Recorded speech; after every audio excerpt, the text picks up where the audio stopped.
Hey guys, welcome back to my channel. It has been a wacky couple of weeks. I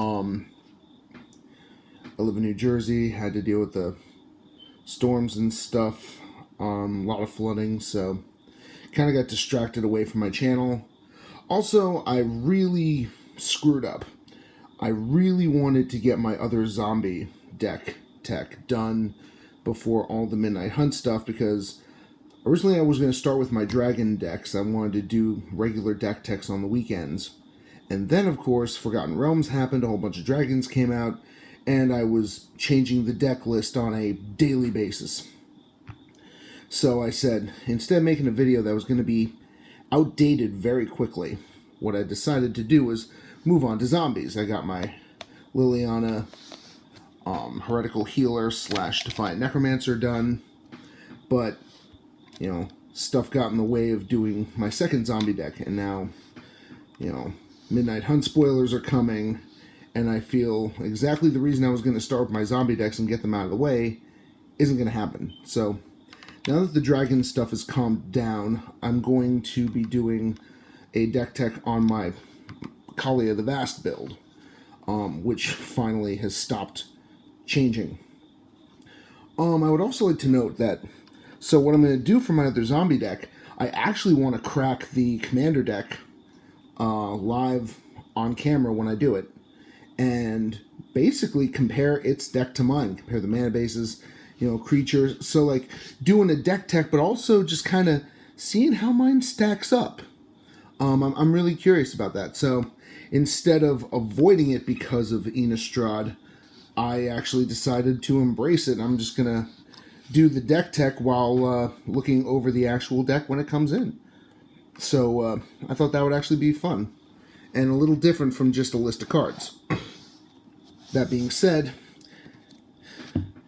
this is my first commander deck. This is my oldest commander deck. It's the one I put the most money into.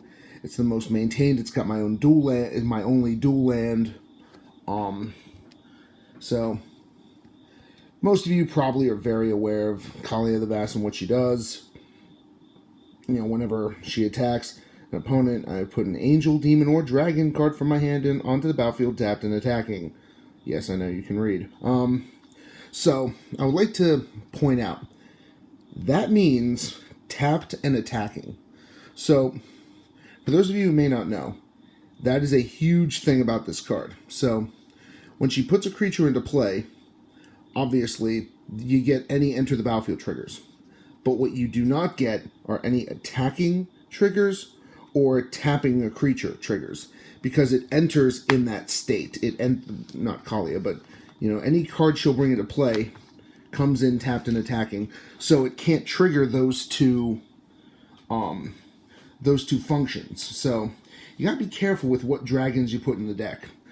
So like, if you had Utvar Hellkite in there, which makes dragon tokens every time a dragon attacks, it doesn't get a token off the card Kaalia brings in if it's a dragon, because it's tapped and attacking. You know, it has to, on the attack phase, declare attacker's phase, be tapped and directed at an opponent for that to happen. So that's something a lot of Kaalia players, a lot of new players tend to forget. So I just wanted to get that out of the way. So here's the deck, and we're going to start off with the mana base. Like I said, you're going to notice this is the most expensive mana base I have. So, all right. Mountains. You know, I just run 5. You know, unlike some of my other decks, my Jund Dragon deck, which works off of Valakut and a lot of basic land payoffs, this one has a few basic lands, but not as much. Plains, 2 plains, and 2 swamps. Love this art foiled. I'm a sucker for art. If you've seen my videos, I gush over art a lot. So, my only dual land. Badlands. You know. Luxury Suite, Spectator Seating, and Vault of Champions. You know, the Commander Legends / what is that? Conspiracy Battle Bond? The 2 or more opponents lands. I love these things. These are effectively commander-only dual lands. So, you know, I love them. You know, I run all 3 of my colors. These things are epic. I'm really happy they made these and completed the cycle. Speaking of which, 3 Shocklands, Godless Shrine, Sacred Foundry, Blood Crypt. You know. Now, because I want to cast Kaalia as soon as possible, there's more red cards than black and white cards in this deck, but my mana base is as balanced as I can get it, because I want to hit all 3 of my colors. I want to get Kaalia out, and if she's destroyed, I want to bring her out again. She's a very cheap commander, fortunately. Fetid Heath, Rugged Prairie, and Graven Cairns, you know, the 3 filters of my colors. Again, just the fixing is good. Some dragons have some red mana abilities that need you to fix for it. Sulphur Springs, there's my Ice Age version. There's Battlefield Forge and Caves of Koilos. I thought I had an original Apocalypse around here. So the Painlands, you know, useful in this deck. Again, anything to come into play untapped at this point. I actually don't mind normally running the check lands, but I just don't have enough basic lands to justify them. Bloodstained Mire and Arid Mesa. I don't really always go out of my way to get the full, the full fetch lands. But, you know, I cracked these 2, so why the heck not? Right now, classic staple, Command Tower. You know, never play never play a game of Commander without it, unless you might be running a monocolor deck. Savai Triome. I love this thing. I hope they make the Alarin colors of these at some point. Cycle it when you don't need it, but more importantly, this could be hit with the fetch lands for getting all of your colors really quickly. This thing has saved me in early games, and I believe, yeah, I did take out Nomad Outpost for this card. City of Brass, again, color fixing, so important in this deck. Reflecting Pool, you know, just more of the good stuff. Vesuva, you know, again, same as Reflecting Pool, just more of what you have on the battlefield, but a lot of times that's what you need. Hammerheim. So a couple of these are going to be basically, you know, they tap for mana without a drawback, and they just have an added ability. So it's not like these abilities are super powerful, but, you know, they're useful in a pinch. Remove all land walking. I mean, it doesn't take away from the card. And it just comes into play untapped, and I can tap for red mana. Shinka Bloodsoaked Keep, tap for red mana, and the first strike may or may not be important at some points. Again, it's all upside. Urborg Tomb of Yawgmoth just makes fixing for black mana super easy. I don't need to explain this card. It's just every black deck should run it. Shizo Death Storehouse, again, you know, the non-basics are really the important stuff that, like, just doesn't hold my deck back. I normally like a lot more utility lands, but it's all about getting things untapped and without drawbacks. You know, I want to get my colors and get Kaalia to play. That being said, Bajuka Bog is just a nice free spell. You know, Nuka Graveyard, like, this thing has been so good to me. Especially after a board wipe or against graveyard-based decks. So, you know, this is a great utility land. Again, every black deck, I think, should have one of these in its back pocket. And the Time Spiral Old Border. Ooh, love that Old Border. Flagstones of Trocaire. Again, a plains, but if it gets destroyed, it can replace itself. You know, all upside here. Aganjo Castle, same thing as the others. You know, Shinkan's Shizo, just, you know, prevents damage, adds mana, no drawback. And Maze of Ith. You know, it can actually prevent my opponent's creatures from damaging me, but also, all she needs to do, and this is another thing, Kaalia doesn't have to hit her opponent or do damage to trigger her ability. All she has to do is be declared in an attack. So, Maze of Ith can, you know, kind of ripcord her out of harm's way after I've already declared her, played a demon, a dragon, or an angel, and my opponent's like, alright, I'm going to block Kaalia because I want to kill that so this doesn't happen again. You know, so, and Maze of Ith can, of course, hamstring an opponent's creatures very nicely. So, that's the mana base. On to equipment. Swiftfoot Boots and Lightning Greaves. You know, just protect Kaalia. Hexproof. And haste. Haste is so powerful. You know, if you can get good mana rocks, you know, I can drop this on turn 1 or 2.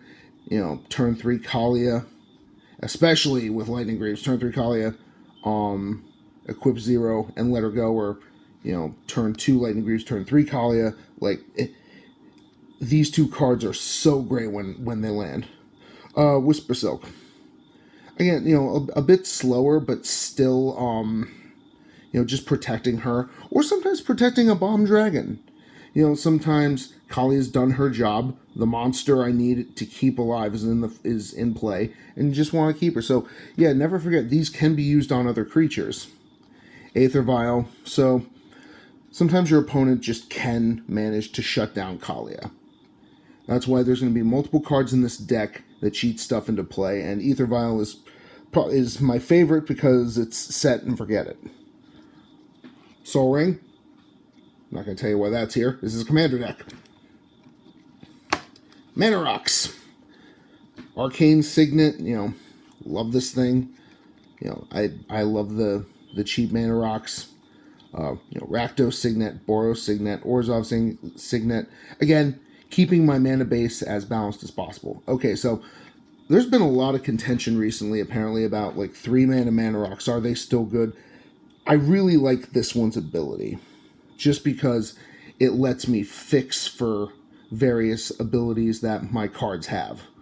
So, you know, while this is a little expensive, it has paid dividends many times. Chromatic Lantern, I love it.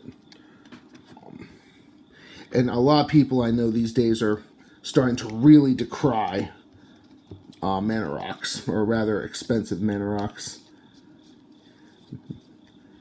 Alright. The non-dragon creatures. So, one thing I wanted to explain. So, I call this deck Kaalia of the Dragons. I am the most into Magic player in my playgroup. I could trick this deck out with the best demons, the best dragons, with the best dragons I have, but I could trick it out with the best demons, the best angels, tutors. I could make this deck wicked, but it's so above my playgroup's threshold. So if you're wondering at sometimes why this deck, man, that could be a little more optimized. Man, but Blood Gift Demon, you know, just so many of the bombs, you know, I choose to at least win and have my friends still want to play with me. So I want to get that out of the way before you question some of the personal choices. The personal choices, I love dragons, but it also has to do with wanting friends to play this deck with. You know, you bring her to an event, Friday night F&M, or actually Thursday night Commander in my area. When that happens again, you know, I'll bring her there and maybe upgrade her power, because oftentimes I get hated off the table as soon as they see who she is. But, so just want to get that out of the way before I really dig into the deck. This is why I made some of the choices that I made. Because it's just not as competitive as it could be. And it's a deliberate choice. Starting with Burnished Heart, again, I need those land drops. I need to hit my colors. And I remember just not being that into this when Theros came out before I got into Commander. And now I want to run it in every Commander deck I have. Kaalia Zenith Seeker. When I did add some angels and demons, this used to be a strict dragon deck. But the demons are here for card draw. This deck can and will stall out without it. You know, it crosses into that, no, it's a bad deck without demons and the black card draw. So this being able to hit not just one dragon normally, but it could hit all three. It's really earned its place since I started tuning this deck up a little bit. Solemn Simulacrum, Sad Robot, my favorite art, by the way. Just, again, land drops and drawing cards. Balthor the Defiled. This is one of those cards I would run in every deck I could possibly run it in. Is that a little typo? Oh, never noticed that before. Oh, that's just the sleeve. That's the undersleeve. You know, the ability to just return all black and red creatures from play, especially when my opponent isn't playing red and black. Like, this thing is brutal in so many of my decks. I love this card. It's one of those, man, I always auto-include this on so many levels. Rakdos, Lord of Riots. Okay, so I said there were other ways other than Kaalia to get stuff into play faster. This is one of my big ones. You know, you can't cast the spell unless opponent's lost life. She doesn't cast. So letting Rakdos hit the board for free, him damaging everything, and then on my second main phase, you know, all that damage ticks off. Like, he has been a focal point of really letting this deck run wild. Oh yeah, Blood Gift Demon. Runescar Demon was the one I was talking about before that I didn't run. I do run Blood Gift Demon. I run Blood Gift Demon for the cards. I tried not to make it that competitive, but just this, I said it before, I'll say it again, this deck could so run out of gas sometimes. So this became a necessity. Morag, Fury of Akum with the alternate art. God, he looks like a dragon. Like, he looks like the dragon spawns from Adventures of the Forgotten Realms. Morag. So, even 1 or 2 extra attack phases with Kaalia has just made bank. So, yeah, he's probably the most out-of-place card in this deck, but every time I get him on the field, he pays so many dividends. And especially if, you know, I crack a Burnished, use a fetch land, like, this has won games for me on the spot. Aurelia the War Leader. Again, extra attack phases. So, yeah, the angels are mostly to play into those attack phases, too. You know, it's either, it's cards I need, or cards that get me more cards than I need, stuff that helps cheat stuff into play, or extra attack phases. You know, I don't like stretching myself too thin with strategies, but, you know, this is why Aurelia is here. And even if I have to hard cast her, she has haste. Village Broker of Blood, again, you know, for the card draw. And he's a beefy flyer. If I have one problem with a lot of my dragons, it's their 5/5s and 6/6s. I had some bad dragons in this deck just because they were 6/6s and 7/7s, because I just need the power and toughness. So Villas really helps. Trying not to crack and get Razaketh. Again, I feel like that's pushing it too far. I'm trying so hard not to make this deck competitive. And as I say that, Avacyn. She's just too ideal not to run in this deck. Actually, so originally I was building a white and red Aurelia, the War Leader deck. And when the Masters set came out and they reprinted Avacyn, you know, a lot of people hated it, but I, you know, hated that set. But I said, ooh, Avacyn's affordable now. I picked one up for that deck, and I said, I spent like $30 on one creature. That had better be in my best deck, or I wasted my money. I'm not putting Avacyn in a casual Boros Angel deck. So it was really like, I bought her and then said, yeah, she belongs here. And again, giving everything indestructible, you know, Avacyn does not need to be justified. On to the dragons. Yay, dragons. So, Balthor the Defiled is one of those black cards that I want to run in every deck. I want to run Glorybringer in every red deck. I fell in love with Exert when Amonkhet came out. I fell in love with this card. I actually started playing this on Magic Duels. Remember that app? That app video game? But anyway, I found this thing. I just loved it, and it has been one of my most proven workhorses. If we really start digging into these deck techs, you're gonna see him a lot. Every deck I can think of that has red in it has it. You know, Glorybringer, love him.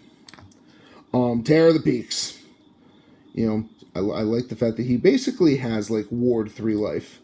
I like that, you know, he deals damage to any target, you know, so like he's nice spot removal. Just like Glorybringer, you know, spot removal. I tried to stay away from just strict enter the battlefield effects, like Bogard and Hellkite, you know.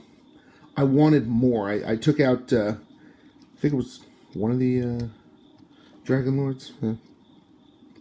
Thundermaw Hellkite. This card doesn't always hit the battlefield, but when it does, it gets swingy with, just its ability to just tap down an opponent's entire board, and then I get an extra attack phase or two, and I can game change with this. Or, of course, nuke an army of small birds, stuff like that. So this doesn't always get into play, but when it does, it usually has a huge effect. Molten Steel Dragon. Another card that I've won so many games off of dumping all of my life into this thing's power and swinging for lethal. This is easily one of my favorites. Oh, that scratch on that sleeve. I got the original, that Kaalia the Vast box liner, or that terrible Ultra Pro flip box. It came with these beautiful sleeves. So I have terrible, sticky art liners on it. If anybody knows any good art liners, just over sleeves, let me know. Because every one I find has been sticky and gummy, and I don't like the shuffle feel. And my two favorite decks. This is my Rakdos deck, which is probably going to be. I'll do that one for Halloween. Have art sleeves with liners on them, and the shuffle feel is terrible. Steel Hellkite. So I've heard there's a lot of backlash against cards like this and Wormcoil being shoved into any deck because they're colorless. Well, I kind of do that. I only put it in my dragon decks. And the reason is most of my dragon decks are multicolored, so this is one of the few guaranteed playables in my deck that I always know I can hard cast if I have to. Yes, the ability is utterly busted when it gets going. Okay, Tyrant, stealing mana rocks, stealing problem artifacts, I love this card. It's never won me a game, but its ability has never won me the game, but it has crippled opponents off to a so-so start, and I utterly love that. Scourge of the Throne, one of the two most recent additions to the deck. I took out Ancient Hellkite for this, which was another attack pinger, kind of like, the Akum Dragon. Again, extra attack phases. It had to be in here. This actually just came yesterday. I just added this to this deck this morning. Moonvale Dragon. Again, pumping all my late game mana into a huge board sweep, especially with extra attack phases. I don't usually see this one in a lot of lists, but it's always worked out for me. Eternal Dragon. So, to be truthfully honest, the plane cycling has been the most useful thing in this thing. I mean, I brought it back to my hand a few times. I've cast it. But once it hits the battlefield, it is just a 5/5 of all the dragons in this deck. This is the one that is just waiting for a new bomb dragon to kick this out. This is on the knife's edge. But again, its cycling ability has really helped me, especially for that Savai Triome. Tyrant's familiar. Again, Kaalia is often in play, so this thing can just blast for 7. Having a lot of spot removal attached to my dragons has been a real key strategy here. Again, less enter the battlefield, deal damage, less Kavu, Flame Tongue Kavu ideas, because it only works once. I like attack triggers because she wants to attack. Terror of Mount Velis. Oh man, you're going to find by the most expensive dragon in this deck that I love Double Strike. And I know I just kind of was a little bit hypocritical, but this thing has won, again, so many of these dragons, I can remember times when it's won me games. And, that's all I gotta say. Doubling all of my dragons. With the first strike effect, too. Skyline Despot, the other new card to the deck. I just don't keep up with conspiracy and all that stuff. So, these cards, they went under my radar. I don't, especially with dragons, I don't obsess over like the EDH Rex stuff. I don't net deck that often. I just see a dragon and I say, ooh, I love it. So at one point, I saw this at a card shop and I was like, oh man, I've never seen that. So then I did some digging about, and found Scourge, found Skyline. I'm not really that familiar with the Monarchs, the Monarch thing, so, but it's another way to get more dragons onto the field that I can give double strike. So I'll be honest, these are untested, but again, given the fact that he replaced a 7-mana dragon, this thing I'm pretty sure I took out Vampiric Dragon for Kiln Mouth. I've played this and it's been underwhelming. I've played this and it's been gangbusters. That's all I can say.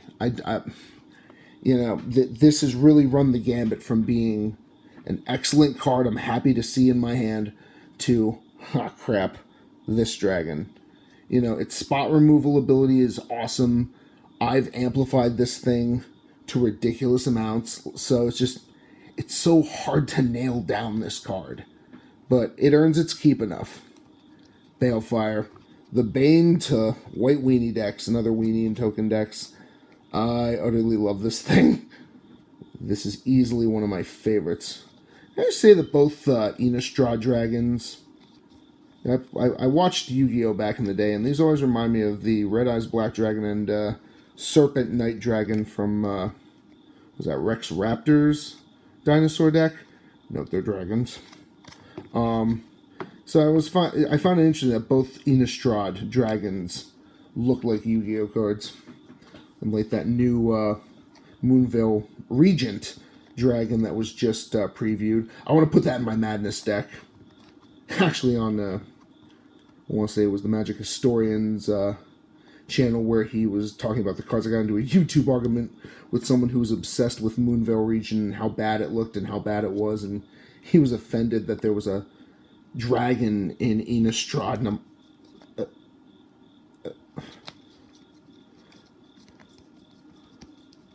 who cares, buddy? First of all, it's happened, and not every card in Innistrad has to be a werewolf. Yeah, it was a silly YouTube argument. Siege Dragon. People don't play walls, so again, a lot of mass damage to creatures without flying. It's like I'm willing to take my battle to the sky, or get around it. I'd much rather do my battle in the sky, because I have more confidence in my dragons, and I have a lot of nuke the ground cards on here. Thank God Kaalia has flying. Nullspine Dragon. This thing can just get out of hand. I've gotten so many cards off this thing. I love it. Yeah, it's coming to playability, but it's one, again, card advantage is an issue with this deck, so this thing can really save me in a pinch. Drakaseth. Again, three different damage triggers on an attack. And it's a beefy 7/7. That's another thing. Nullspine's a 7/5. So many 5/5s, 6/6s, That's like the one disparaging thing about most of these dragons. Oh, so sticky. I hate these liners. The idea that I just have a beefy 7/7, to pull out. This is one of my more, oh yes, I got this. Bladewing the Risen. Returning any dragon to play and pumping all my dragons. Just, what's not to love? Another, like my Glorybringer, if I can throw this in a dragon deck, I will. Well, I'll throw the Glorybringer in every single red deck I own. But, this is the running mate to Bladewing, to Balthor the Defiled. Utvara Hellkite. Man, I love this thing. Extra attack triggers make this thing go insane. Producing dragon tokens from other cards with this card. This thing just takes over so fast. This is scarier than Kaalia, oftentimes. I should put my Rakdos Guild Kit version in here. Scourge of Care Ridges. Again, pinging, pinging the ground, pinging the sky if I need to. This, again, it's one of those, when it gets onto the battlefield, it does have a great effect. Just doesn't always get onto the battlefield. Pure the Volatile. This thing. So, this I wasn't actually that sure on. Mana's a premium in my deck, especially with Kaalia constantly getting targeted for removal. But, honestly, it's the lifelink. The lifelink, because of just all my black life for card mechanics in this deck. And the fact that she's a beefy 7/7. I love her. I love her. This thing is just so awesome, and I can't wait to actually play with her. I haven't played a game of Commander with this deck since Modern Horizons came out, and I put this card in this deck. So, Dragon Tyrant, the card that made me, fall in love with Double Strike. Some of the most underwhelming dragon art ever, unfortunately. Such great dynamic dragon art. Even though, it's obviously Game of Thrones inspired. I don't know. I never liked the washed out Kev Walker dragons. I like dynamic dragons. My favorite dragon art is actually from either Fate Reforged or Dragons of Tarkir. It's Thunderbreak Regent. I love that pose of that lightning dragon just turning in midair. But, this just, with this kind of stompy hooves. Eh. But anyway, so this is not meant to always stick on the board. This is something that Kaalia brings out. I put all my mana in, and I turn it frickin' sideways. Or, Moonvale or Blade Wing the Risen, pumping all dragons. Like, this is a game-winning... This is almost like Fling, in a way. There's a couple other cards you're going to notice are going to get this thing into play. Again, if I have to keep it around, it can do a lot of damage, but just it's so much fun to let this hit the table. People go, really? You run that? And then they get hit in the face with it and they're dead. Those are the dragons, so here are all the other spells. I went a little overboard on protecting Kaalia. Gift of Immortality, I like how it's not just indestructibility. This is a nice way around a lot of that. So, when it dies, return a card to the battlefield, return a Gift of Immortality to the battlefield attached to that creature, beginning the next end step. I really like that it gets around the keywords that people are ready for. Indestructibility, keyword. Again, nice to throw on a big dragon or Kaalia. Reconnaissance. This is one of those... This is proof that I don't use EDH Rec much, because so many Kaalia decks recommend this card, and I didn't know that. I didn't know this card existed for the longest time. Actually, it was Magic the Gathering Market Watch, I think, mentioned this card when Kaalia got reprinted in one of the modern sets. And just, wow. So this is Sandskin for free, and I can do it for all my creatures. Sandskin basically prevents all damage done to and by enchanted creature. So, funny enough, unfortunately I took Sandskin out for this card, but I have to mention, when I first saw Sandskin back in Apocalypse, or Onslaught, again, enchantment, 3 mana I think, white, damage dealt to and by an enchanted creature, I could not understand it. I said it was the worst card in Magic. Why not pacify it? Its activated abilities can still be done. Why not remove it? I just always remember saying that is the worst card in Magic history, because I can't come up with a reason I'd want that. And then I discovered Commander years and years and years later, or Commander was invented, let's be honest. And I just said, holy crap, put Sandskin on Kaalia, and combat damage means nothing. So, I always like that story of how the card I pointed at and said, you are the worst card in Magic, ended up being in my most vicious deck, and it helped me. The only reason it got taken out is because this is just this is wider spread, similar to that ability, Maze of Ith on steroids. Said black, cards for life, Phyrexian Arena, original Apocalypse. I gotta find my original Apocalypse, Painlands. I want those in there.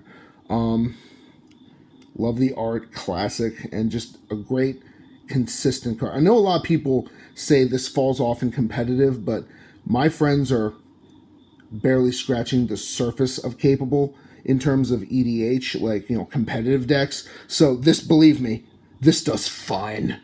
You might have seen the card behind it. There's only one Cards for Life card better than this. That's Legal and Commander. Thank you very much. Potence. Necropotence. What can I say about it? Just loading up the hand. Kaalia goes crazy on with, just... This is just one of those gangbusters cards that just reinvigorates life into my deck. Some of my favorite enchantments are in this deck, if you saw the next one. Again, just running out of gas is this card's fatal weakness, or has been. So the demons, Phyrexian Arena, Necropotence, that's all what it's for. Sneak attack. If Kaalia's incapacitated, 1 mana to fling, or to bring Dragon Tyrant into play and smack someone in the face for 12, I adore Sneak Attack. I joined when it was already basically on its way out of Standard.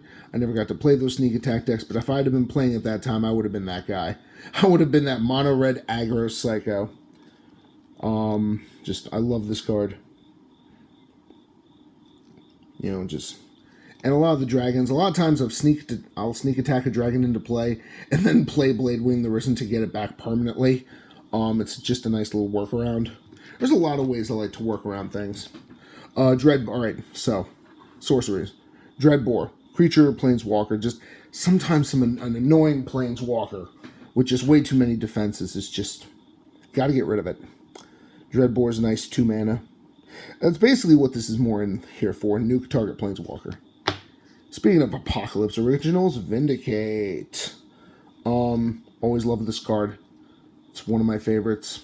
And again, the catch-all, nuke a permanent. Burial Rites. A single spell to resurrect something is not good, but just, the flashback, this has helped so many times. All I need is like a good resurrection angel or dragon. Like, I've thought about taking this out for Karmic Guide so many times. Patriarch's Bidding. Returning all dragons to play. Ooh, that can be so brutal. This is just nasty. It's actually, apparently the other version is affordable now. Since it got reprinted, again, I think in the modern set. But I've always loved this. Every tribal deck that includes black, even if it's just a little bit of black, runs with this card. Again, this is a tribal essential, regardless of the tribe. Crux of Fate! This deck is mostly dragons. It's pretty obvious that why I like this. Damnation with a bit of upside. Crux of Fate. I can kill dragons in the mirror and save Kaalia, tap her, and then bring a Dragon of Mine into play. Just love this card. Swords. The most efficient removal spell in Magic the Gathering. I love this card. I've always respected this card, and just, especially when everything is about me beating you in the air with massive creatures, I'm not concerned about the life. Path to Exile. Get a exile target creature, get a land. 1 mana white exile something, just it doesn't take away from my mana base for the turn most times. Show target legendary creature. Yeah, a little narrow, but still gets the job done. Terminate. So, I hope this card is still good. I think it is. But this goes back to the fact that I grew up in the era where everything was destroy target non-black creature. Destroy target non-black creature. The only things that did otherwise back in the day that people played with regularity, believe me, I tried to use Bounty Hunter, that didn't work, but was Avatar of Woe and Terminate. And then eventually Visara the Dreadful. So the fact that this got around all the terrors, this did what the terrors and the Dark Banishings and all the other removal, especially the black removal at the time, Swords was still around. But I've always depended on this card. There might be cards that have surpassed it, and I've probably just held on to this thing in as many decks as I can, just because I always, whenever I think of removal, this is the card I think of. Flawless Maneuver. You know, sometimes it took a long time for me to actually agree to put this card in here. I really, really love these free cards. Deflecting Swat is actually in my sideboard. It's actually not that expensive to cast anyway, but still, it's just a great combat trick, especially when you're tapped out and people aren't expecting it. You know, Commander's on the field. Unmake. A little expensive, but again, it's better than Oblivion Strike. Is it? I always argue this or Oblivion Strike. Oblivion Strike's a sorcery, but in Commander, a lot of people can still play protection from colors and stuff like that. So, I'll be honest, one of my favorite removal spells is Oblivion Strike because it is devoid. It gets around all the protection from blah, blah, blah, blah, blah, blah, blah, blah. You know, the spell is colors. Like, when Iona was legal, it could get around Iona. Sudden Spoiling. And again, just a huge combat trick with Split Second. This will just take what looks like a fair exchange combat and just ruin it in my favor. Love it. Anguished Unmaking, again, exile, non-land permanent. I'm big on the graveyard, especially in Commander. So if you're noticing a theme, you know, with some exceptions, I'm huge on exile. Just because I like the safety net. I run a lot of recursion in my EDH decks, so I always automatically assume great art.